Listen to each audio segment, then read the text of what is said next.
വൈശാഖ മഹോത്സവ കാലത്ത് അക്കരെ സന്നിധിയിൽ നടക്കുന്ന കൂത്ത് വെറുമൊരു കലാപ്രകടനം മാത്രമല്ല, അതൊരു വഴിപാട് കൂടിയാണ്. അധികമാരും ശ്രദ്ധിക്കാതെ പോകുന്നതും എന്നാൽ കൊട്ടിയൂരിലെ ഏറ്റവും പ്രധാനപ്പെട്ട ആചാരങ്ങളിൽ ഒന്നുമാണ് കൂത്ത്.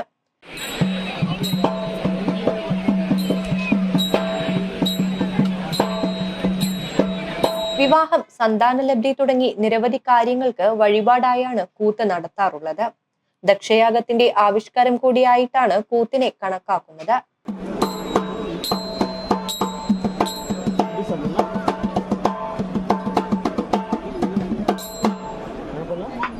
സന്നിധാനത്ത് കൂത്തമ്പലവും നിർബന്ധമാണ്. മണിത്തറയിലും അമ്മാറക്കൽ തറയിലും കൂത്തമ്പലത്തിലുമാണ് വൈശാഖ മഹോത്സവത്തിലെ പ്രധാന 3 അഗ്നിനാളങ്ങൾ സൂക്ഷിക്കുന്നത്.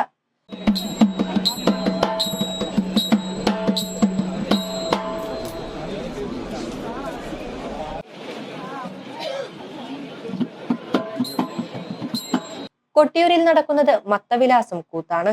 കുമാരസംഭവമാണ് കൂത്തിന്റെ ഇതിവൃത്തം. കൊട്ടിയൂരിൽ ക്ഷേത്രത്തിലെ കൂത്തരങ്ങിന്റെ ചുമതല മാണി മാധവ ചാക്യാരുടെ തറവാടിനാണ്.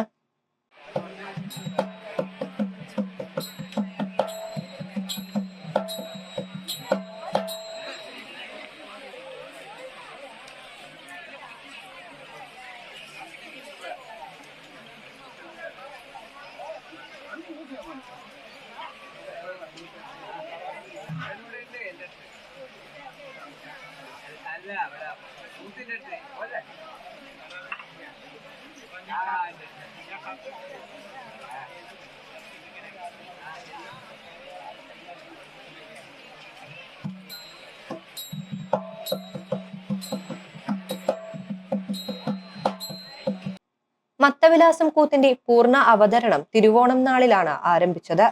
തലേവർഷം പൂർത്തിയാക്കി അവസാനിപ്പിച്ച നിർവഹണത്തിലെ ശ്ലോകം ചൊല്ലിയാണ് ഓരോ വർഷവും കൂത്തരങ്ങ് ഉണരുക.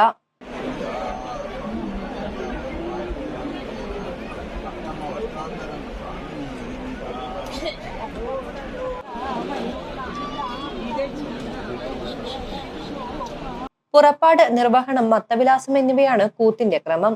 നിർവഹണം പൂർത്തിയാക്കാതെയാണ് ഓരോ വർഷവും കൂത്ത് സമർപ്പണം നടത്തുക. എല്ലാ വർഷവും ഉഷപൂജയ്ക്കൊപ്പം കൂത്തമ്പലത്തിൽ നിർവഹണവും പുറപ്പാടും നടത്തും. ദീപാരാധന വേളയിൽ ആരംഭിക്കുന്ന കബാലി അത്താഴ പൂജയ്ക്ക് അവസാനിക്കും. വൈകുന്നേരങ്ങളിൽ പാടകവും ഉണ്ടാകും.